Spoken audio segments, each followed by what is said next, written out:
teu sangue derramado tenho paz e perdão. Santifica-me, Senhor Jesus. E a honra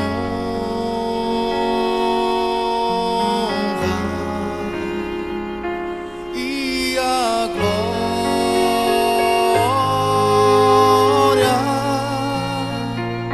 e o domínio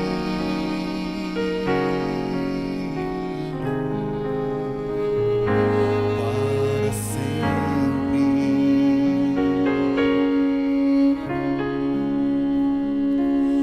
E a honra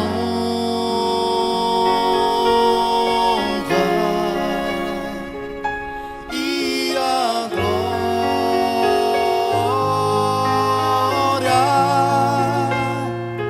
e o domínio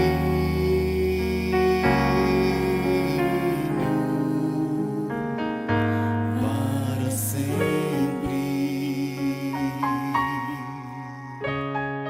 O isolamento obrigatório foi a única forma de fazer a gente parar com a nossa correria e de ter tempo para fazermos as coisas necessárias.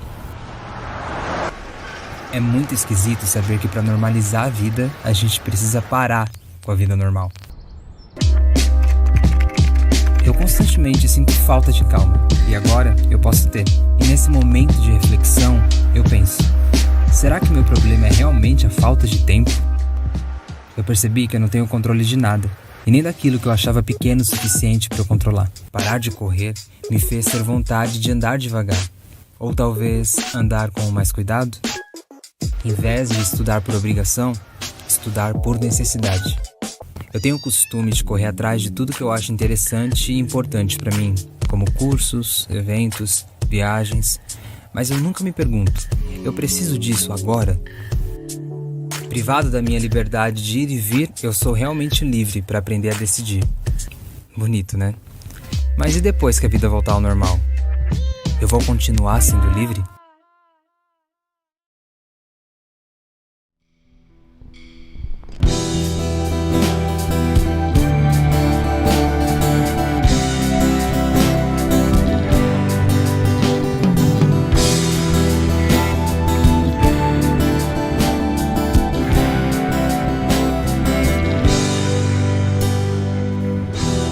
Antes de eu falar, tu cantava sobre mim.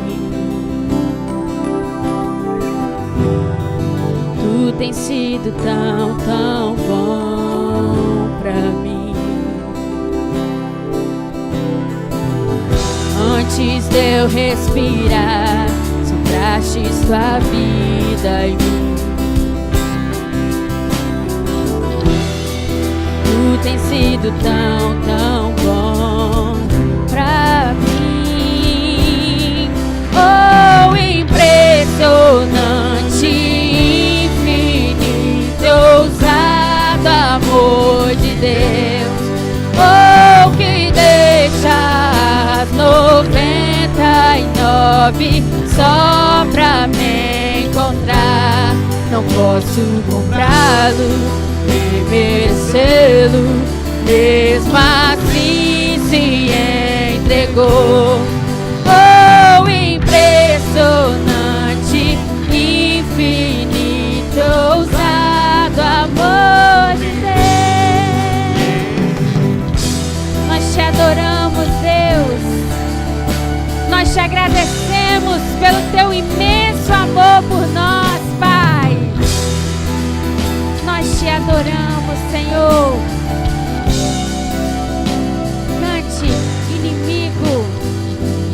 Inimigo eu fui, mas teu amor lutou por mim. Ele é tão bom. Tu tens sido tão, tão bom pra mim. Não tinha valor, mas tudo pagou por mim. Tu tens sido tão, tão bom pra mim.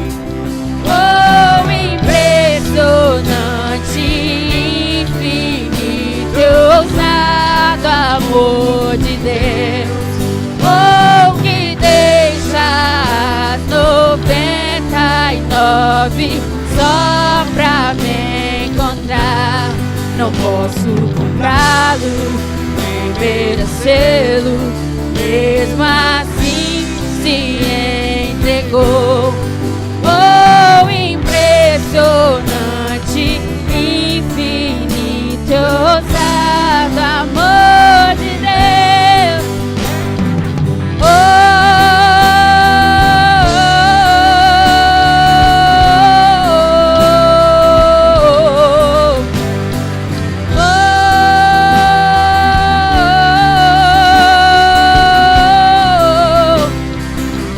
Nós te adoramos.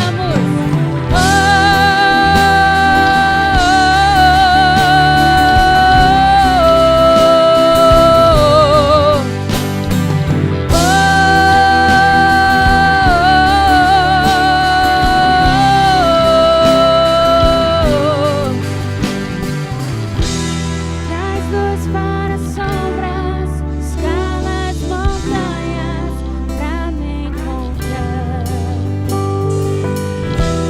Derruba as muralhas, destrói as mentiras pra me encontrar. Ele traz a luz para as sombras, escala as montanhas pra me encontrar. Derruba as muralhas, destrói as mentiras pra me encontrar. Traz luz para as sombras, escala as montanhas pra me encontrar. Derruba as muralhas, destrói as mentiras pra me encontrar. Oh, impressionante, infinito, ousado amor de Deus. Oh, que deixa as 99 só pra me encontrar. Não posso comprá-lo, nem merecê-lo, mesmo assim se entregou. Oh, impressionante, infinito, ousado amor de Deus.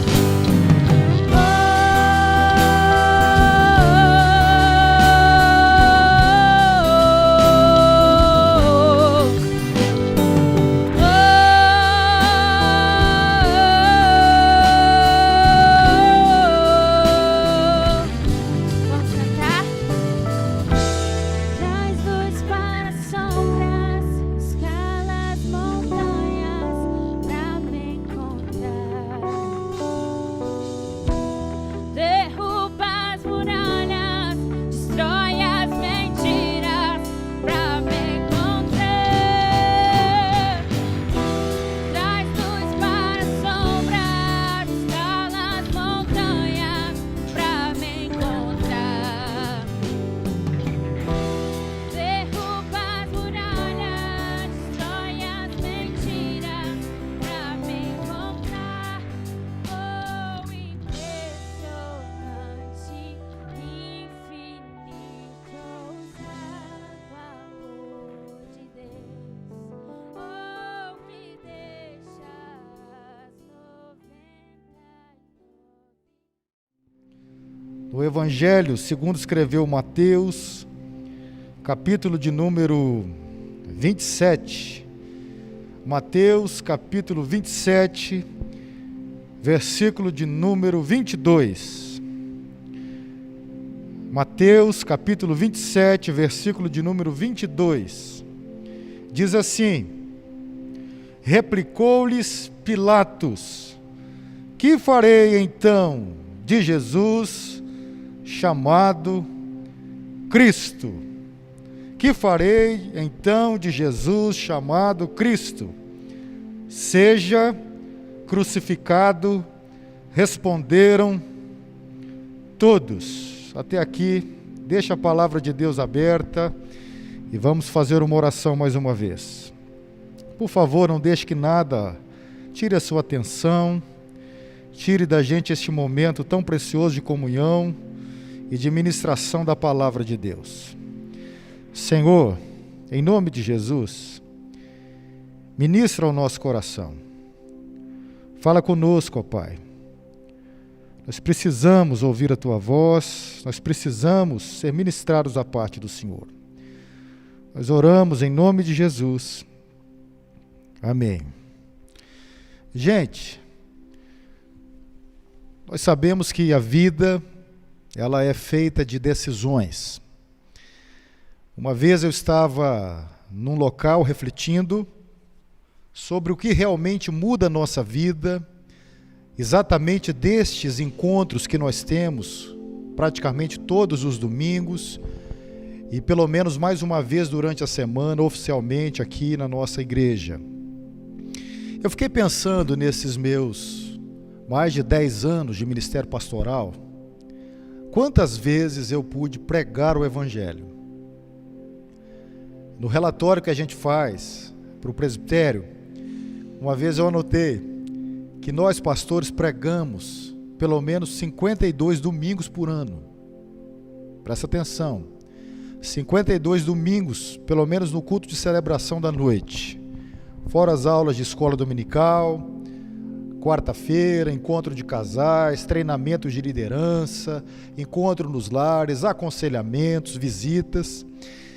E eu fiquei pensando de tantas pregações que nós ouvimos, seja na nossa própria igreja, própria comunidade, ou seja hoje através da web, tantos pregadores que têm compromisso com Deus, nós podemos ouvir a um clique na palma da nossa mão. Eu fiquei pensando e fiz uma pergunta para mim, e a pergunta é exatamente esta: o que realmente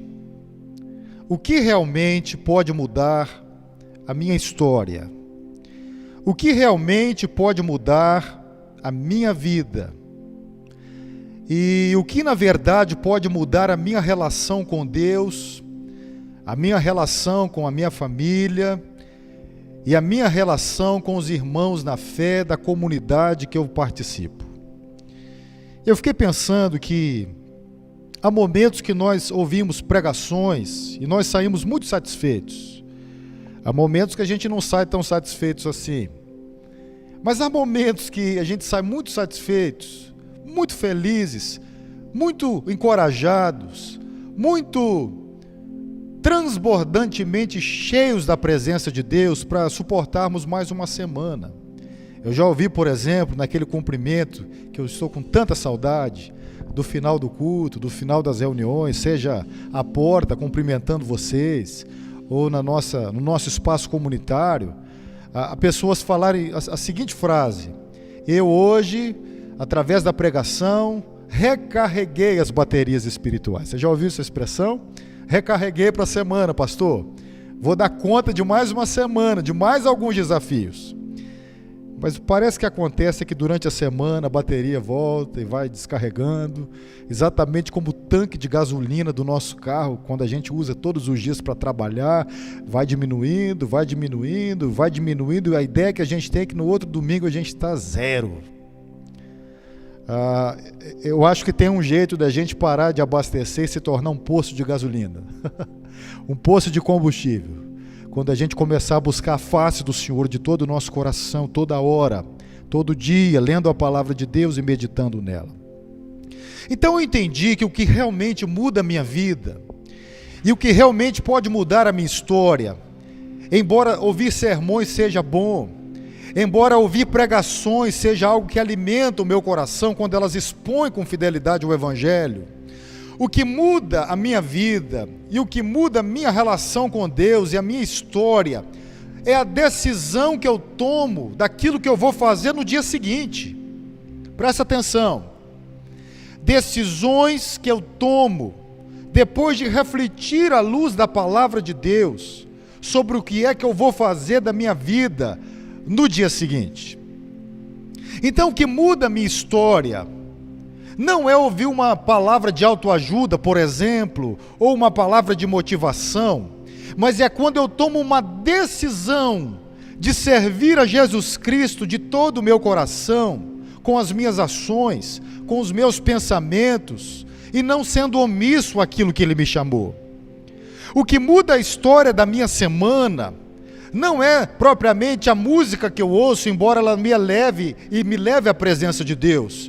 Não é a quantidade de versículos que eu leio, ou a quantidade de orações que eu faço, ou se eu canto determinados cânticos ou determinados hinos, mas o que muda a minha história são as decisões que eu tomo naquele culto, daquilo que eu preciso melhorar, daquilo que eu preciso rever, daquilo que eu preciso conectar com Deus, daquilo que eu preciso deixar para trás. Então já disse um grande filósofo do passado o seguinte, que a indecisão já é decisão de não decidir nada.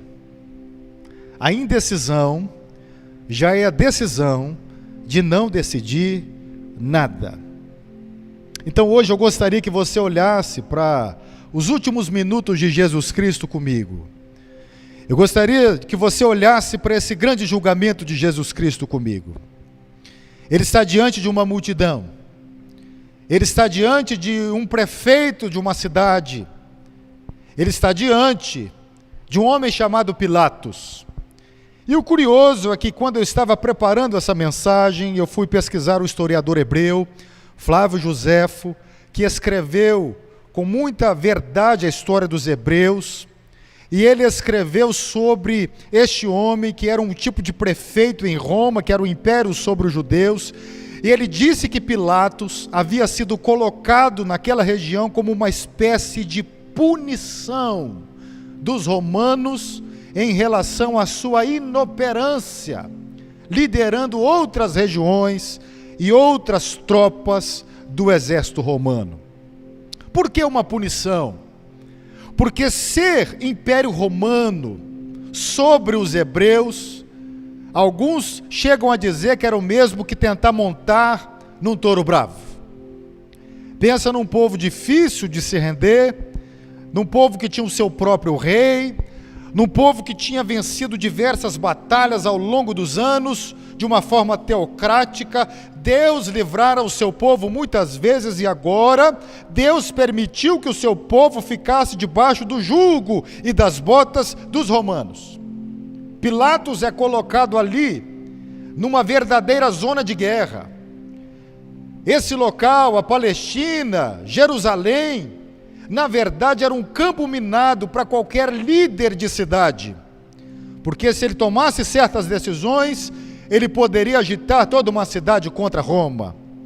Se ele vacilasse com os líderes religiosos, ele poderia desta vez ser morto, e não somente deportado para uma outra região. Pilatos vai para um local extremamente religioso, que cria num Messias político.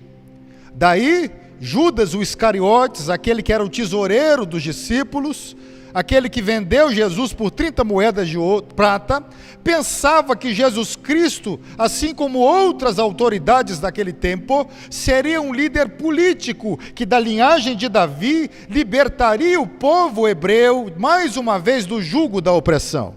Ele não sabia, os religiosos não sabiam, que o plano de Deus era muito mais altaneiro, muito maiúsculo, muito maior do que um simples plano de libertação política, mas é a libertação de todo aquele que crê, que porque o sangue foi derramado, eu e você fomos reconciliados pela fé em Cristo Jesus.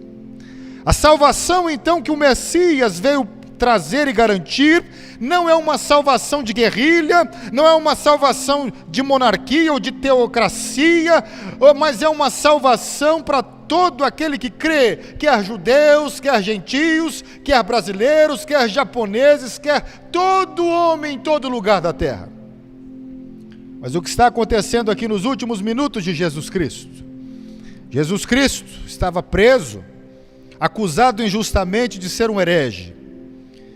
Eles atentaram contra Jesus Cristo, aquele mesmo que deu vista aos cegos, aquele mesmo que tinha acabado de ressuscitar o seu próprio amigo Lázaro, aquele mesmo que pregou o sermão da montanha, um sermão belíssimo sobre como deve andar a sociedade, aquele mesmo que tocou em pessoas moribundas e feridas, aquele mesmo que deu vista aos cegos, aquele que curou os 10 leprosos de uma vez, aquele que andou sobre as águas, aquele que curou uma menina morta, e aquele que fazia o cortejo da morte ser transformado em cortejo da vida, agora está preso por uma calúnia. E testemunhas falsas foram compradas para burlar o julgamento de Cristo Jesus no Sinédrio. Jesus agora está diante de Pilatos, uma outra instância de julgamento. E a pergunta que Pilatos faz diante da multidão insana é: que farei então de Jesus chamado Cristo? Meu amigo, minha amiga, essa pergunta é para nós nessa noite. Essa pergunta continua ecoando por todos os tempos da história. Que farei de Jesus Cristo chamado, que farei de Jesus chamado Cristo? Veja comigo, se hoje nós fizéssemos a pergunta para Judas Iscariotes, que farei de Jesus chamado Cristo, ele diria: eu venderei por 30 moedas de prata. Que tristeza! Aquele que andou com Jesus, o inimigo entrou nele. O pior endemoniado, minha gente, não é aquele que rosna, não é aquele que baba, e não é aquele que em algumas comunidades fala ao microfone, mas o pior endemoniado é aquele que se infiltra no arraial, é aquele que faz parte do rebanho, é aquele que parece, mas não é aquele que diz andar com Jesus, é aquele que fala que conhece Jesus, mas não conhece, é aquele que se veste como Jesus, é aquele que se fala como Jesus, é aquele que é identificado como o povo do caminho, como o povo que anda com Jesus, mas a verdadeira conversão não aconteceu no coração dele, e o inimigo achou brechas, e ele, como um infiltrado, ele tenta atrapalhar o progresso e o avanço do reino de Deus. Se nós perguntássemos naquela noite: Judas, o que você fará de Jesus, o chamado Cristo? Ele diria: eu venderei e eu o trairei. Se nós perguntássemos naquela noite para Pedro, o primeiro discípulo, o pescador: Pedro, o que você fará de Jesus, o chamado Cristo? E ele diria: eu não teria coragem suficiente, e quando alguém perceber que eu fazia parte do grupo de Jesus Cristo, eu o negarei, e o negarei 3 vezes, antes mesmo de cantar o galo. Tristemente, não é só Pedro quem nega Jesus, mas todos nós, quando temos vergonha de Jesus. Todos nós, quando temos medo de levantar a bandeira do verdadeiro evangelho onde quer que estejamos. Todos nós, quando nós não conseguimos evangelizar um colega de trabalho, talvez porque a minha fala é muito imoral, talvez porque as minhas piadas são muito comprometidas, talvez porque o meu assunto é mais o futebol do que a cruz de Cristo. Nós continuamos fazendo a mesma coisa que Pedro fez, quando temos vergonha de dizer: verdadeiramente Ele me salvou, Ele me comprou, eu sou nova criatura, e se você passar por essa porta chamada Jesus Cristo, por esse caminho chamado Jesus Cristo, o velho vai se fazer novo, os seus pecados serão perdoados, e tudo na sua vida fará sentido. Mas minha gente, se nós perguntarmos nessa noite, ou naquela noite, se nós perguntarmos, por exemplo, para o próprio Pilatos: o que é que você vai fazer com Jesus, o chamado Cristo? Note que Pilatos já tinha percebido que Jesus não era acusado daquele crime, ele não era, aquela sentença não era cabível para Jesus, Jesus não tinha crime. A própria palavra de Deus fala que eles estavam acusando por inveja. Se você voltar um pouquinho, o versículo 18 diz: porque sabia que por inveja o tinham entregado, e estando ele no tribunal, verso 19, sua mulher mandou dizer-lhe: não te envolvas com esse justo, porque hoje em sonho muito sofri por seu respeito. Minha gente, os principais sacerdotes estavam persuadindo o povo, estavam cogitando o povo e levantando o povo contra Jesus. Pilatos então sabia, através do sonho da sua mulher e através do próprio julgamento, que Jesus Cristo não devia aquele dolo. Ele nunca podia dever aquele crime, porque Jesus Cristo nunca pecou. Simplesmente Pilatos faz de Jesus e transfere a sua responsabilidade para Herodes. Quando ele chega a Herodes, Herodes pede um milagre, Jesus não responde nada e devolve a Pilatos. E agora ele pergunta à multidão: o que farei desse Jesus chamado Cristo? E a multidão diz: crucifica-o. Então Pilatos lava suas mãos, porque não quer estar junto deles, como aquele que fez o sangue inocente perecer. Minha gente, tristemente, há muitas pessoas que hoje perguntadas: o que você fará? Que decisão você tomará hoje do Jesus chamado Cristo? Alguns ainda tristemente têm lavado as suas mãos. Alguns estão esquecendo do Calvário. Alguns estão esquecendo da verdadeira fé. Alguns estão se esquecendo do chamado de ser igreja, do propósito de evangelizar. Alguns estão trocando o calor da unção do Espírito Santo de Deus por entretenimento. Alguns estão trocando a sede do Espírito Santo por show. Alguns estão trocando a necessidade da presença de Deus na vida por qualquer outro tipo de falácia. Não podemos lavar as mãos. Jesus Cristo é o Senhor, Ele é o autor da fé, Ele é o Verbo encarnado, Ele é Deus. A multidão foi perguntada: o que vocês farão do Jesus chamado Cristo? E no versículo 22 eles disseram: todos, até aqueles que foram agraciados por Jesus. A gratidão é a rainha das virtudes. Até aqueles que foram tocados pelo amor de Jesus, até aqueles que foram curados por Jesus. A Bíblia fala que toda a multidão que ali estava disse que ele deveria crucificar Jesus Cristo. Então Pilatos atende a multidão. Minha gente, nem sempre a voz do povo é a voz de Deus. Deus tinha um plano. Que beleza que Pilatos continuou, ele será cobrado da sua decisão, mas Deus tinha um plano, e o plano era cravar o justo no lugar do injusto, que sou eu. O plano era que o seu único filho morresse na cruz, de uma morte chamada de amaldiçoada, para que a bênção da reconciliação chegasse na minha casa, chegasse no seu lar. Foi porque Pilatos lavou as mãos que Jesus Cristo lavou o meu e o seu coração, quando Ele derramou o sangue precioso na cruz do Calvário. Mas minha gente, mais adiante, um ladrão foi questionado, e se ele fosse perguntado também: ladrão, você que está ao lado do mestre, o que você fará do Jesus chamado Cristo?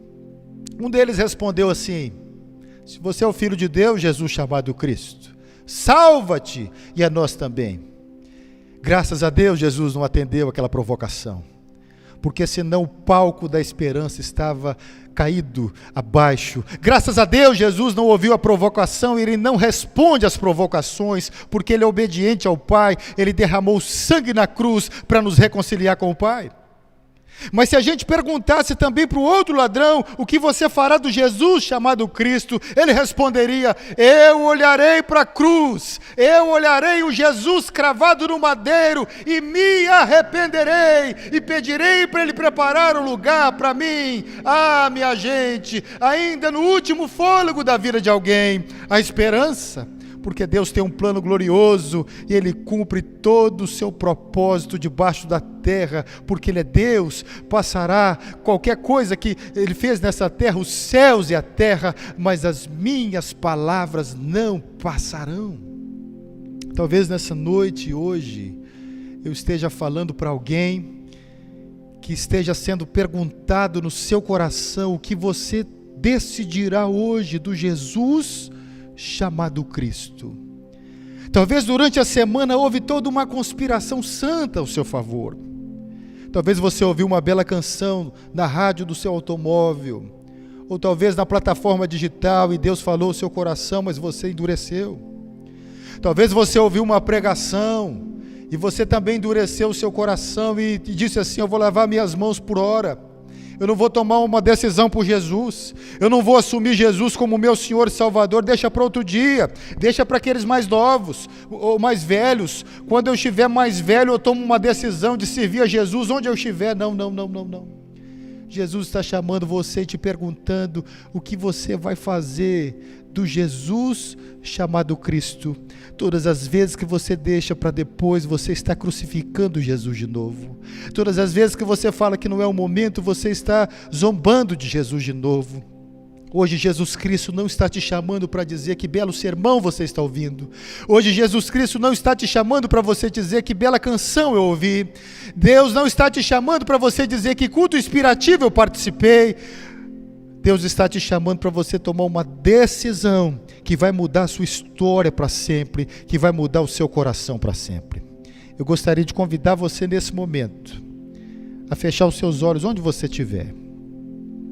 Eu gostaria de você entender, que você entenda que há lugar na cruz de Cristo para você. Eu gostaria que você entendesse que o ministério de Jesus Cristo é um ministério vitorioso. Conseguiu fechar o áudio, André? O ministério de Jesus é o ministério da reconciliação. Jesus está te perguntando agora o que você vai fazer de mim, filho, filha. Talvez você fale assim, eu não quero decidir agora. No começo do sermão eu te disse que o filósofo antigo já falou que a indecisão já é decisão de não decidir agora. Eu tenho certeza que é hora de tudo se fazer novo na sua vida. Eu tenho certeza que é hora de você confessar os seus pecados a Jesus Cristo, assim como fez o ladrão da cruz. Não é hora de você lavar as suas mãos. Não é hora de você deixar para outro dia. Não é hora de você continuar mais com a velha vida de sempre. É hora de você se tornar uma testemunha de Jesus e começar a falar de Jesus por onde você for, onde você estiver. Se você estiver falando de futebol, você pode mudar rapidinho o assunto e falar do jogo da vida, onde Jesus Cristo venceu na cruz, para aquele que talvez está bem do seu lado e está precisando do Evangelho. Talvez se você está falando sobre confinamento, você pode falar que Jesus ficou confinado durante dias, orando por causa da sua missão, e Ele pagou o preço pela pessoa que está à sua volta. Eu quero encorajar você então simplesmente a abrir os seus lábios e falar como Jesus é bom na sua vida. Não é uma prerrogativa só minha como pastor, é nossa. Porque o poder nunca esteve em mim e nunca esteve em você. É quando eu e você abrimos a boca para falar de Jesus Cristo. Quando nós nos tornamos cópias vivas e fiéis de Jesus Cristo, Ele muda as pessoas à nossa volta, porque o poder sempre esteve nele e sempre estará nele. Aleluia! Me lembro, para terminar minha fala, quando eu estava numa reunião de oração, numa igreja que eu pastoreei no Brasil, e havia uma irmã muito dedicada que eu amo, e a minha amiga querida, pessoal até hoje, conduzindo aquela reunião de oração. Eu não sei porquê, mas até hoje tem a falsa sensação de que parece que o pastor, quando ora, ele é mais amigo de Deus do que as pessoas. Eu já ouvi alguém falar assim, ora por mim. Eu falei assim, por que eu? A pessoa falou assim, porque o senhor é pastor, o senhor merece. Eu não mereço nada, eu sou tão pecador como você. É a graça de Deus que faz. E ela estava ali conduzindo, eu sentado com meia dúzia de pessoas, porque de manhã para orar sempre foi muito difícil. As pessoas não querem muito orar. E aí chegou um casal, ficou lá atrás, e eu percebi que ela ficou um pouco desconcertada com aquele casal, eu não conhecia o casal. Ela pediu então para que todos se ajoelhassem e orassem, e foi ao meu ouvido e disse assim, pastor, o senhor pode assumir a partir daqui? Eu falei assim, você não se sente bem? Ela disse, acho que não, mas eu falei, você está passando mal? Ela disse, não, é que entrou um casal ali, e eu conheço aquele homem, ele é um professor muito capaz aqui da cidade, eu acho que o senhor tem um jeito mais especial de falar de Jesus do que eu. Falei, você vai ficar mais à vontade mesmo se eu for conduzir? Vou, pastor. Então, depois a gente fala sobre isso, mas eu não quero te constranger, claro que eu posso fazer. E antes de eu assumir ali à frente, naquele grupo pequeno que estava ali, eu senti no coração de sentar bem do lado deles na hora daquela oração, gente. Eu fui lá, sentei do lado deles e falei algumas coisas com eles. E o Espírito Santo fez tudo o que precisava. Eles se emocionaram, eles confessaram Jesus, eles vieram à frente reconhecer Jesus, todos se abraçaram, todos ficaram muito felizes naquela reunião de oração, até que eles foram embora, E a minha querida amiga que me chamou para conduzir aquele momento veio me perguntar o que é que eu tinha falado. Ela disse assim: eu não falei que o senhor tem um jeito especial de fazer as coisas. O senhor foi lá e falou com eles. Olha que bênção, pastor. E a gente até pensa que é verdade, que a gente é isso tudo, né, gente? Nós não somos nada. A gente é servo do senhor. Aí ela, com muita curiosidade, falou assim: o que é que o senhor falou para eles? Eu falei assim: você quer saber mesmo? Falou assim: quero. Eu disse assim: olha, eu só falei assim para eles. A gente tem pouco tempo aqui na hora da oração, mas eu tenho que falar algumas coisas com vocês. E eles falaram: o que foi? Eu falei: primeira coisa, vocês entraram aqui porque estão com muita sede de Deus e vocês são terríveis pecadores. E quando eu falei isso, ela me olhou com olhos arregalados. O senhor falou isso? Eu falei: disse. E eu falei assim: mas tem uma notícia boa. Mesmo que o seu pecado tenha separado você de Deus, Deus enviou o seu único filho para morrer na cruz, no seu lugar. E porque o sangue dele foi derramado, ele perdoa o seu coração, assim como tem perdoado o meu. E aí ele ficou me olhando, e ela também, e eu disse assim: tudo que vocês precisam fazer é crer em Jesus, confessar o coração a Cristo Jesus, entregar o coração a Cristo, tomar uma decisão por Cristo e seguir em frente. Naquele momento, eles começaram a chorar, e ela disse assim: nós estávamos saindo de casa, estamos com um casamento arruinado, e eu disse para esse homem que se ele não entrasse numa igreja qualquer que tivesse aberta, o nosso casamento tinha terminado, hoje teria terminado. E aí que bom que ele veio, e eles então assumiram um compromisso com Jesus Cristo. Irmãos e irmãs, não é o tom de voz, não é a maneira requintada ou rebuscada de falar, é o poder de Deus que convence o pecador do pecado, da justiça e do juízo. E se a última coisa que eu puder falar para você hoje for essa, e Jesus me levar essa noite ou amanhã, o meu sangue não será cobrado. Eu preciso te falar que é necessário arrependimento, que é necessário confissão de pecado, que é necessário assumir um compromisso com Jesus, e tudo se fará novo na sua vida. Há lugar na cruz de Cristo para você. Não há outro como o nosso Deus. Vocês vão cantar ainda? Então, enquanto o grupo, o Ministério de Louvor adora a Deus, comece a tomar uma decisão por Jesus Cristo. Uma decisão agora. Uma mudança radical. Uma vez eu estava pregando no lugar e falando exatamente isso. Um irmão disse assim: pastor, o senhor virou batista? Eu falei: por quê? Porque quem toma decisão por Jesus é batista. Eu falei assim: não, eu não sou batista. Embora eu ame os batistas, eu sou presbiteriano. Mas todas as vezes que eu falo assim para um pecador assim como eu, que tem que tomar uma decisão por Jesus, eu creio de todo o meu coração que o único que pode convertê-lo é o Espírito Santo de Deus. Mas você precisa tomar uma decisão agora. Se o Espírito Santo está chamando você, vinde a mim, vinde a mim. Aleluia.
orar. Senhor nosso Deus, hoje fomos perguntados pela Tua palavra o que eu vou fazer com Jesus chamado Cristo. Eu vou me arrepender dos meus pecados. Eu vou pedir perdão pelos meus dolos e culpas. Eu vou assumir um compromisso com Jesus Cristo e dizer que eu e a minha família pertencemos a Jesus Cristo. E essa mudança vai gerar uma transformação com tudo e com todos que estão à minha volta, Senhor. Porque antes o meu prazer vai estar na lei do Senhor, e nela eu vou meditar de dia e também de noite. Que hoje tenha sido um dia de salvação, de transformação, de todos que aqui estamos, em qualquer lugar do mundo. Ó Deus, e que a graça do nosso Senhor e Salvador Jesus Cristo, que o amor do nosso Deus e Pai, e que a comunhão do Espírito Santo, ó Deus, estejam sobre a Tua igreja, hoje e até a volta do Senhor, o Cristo Jesus, o autor da salvação, o nosso Deus. Amém.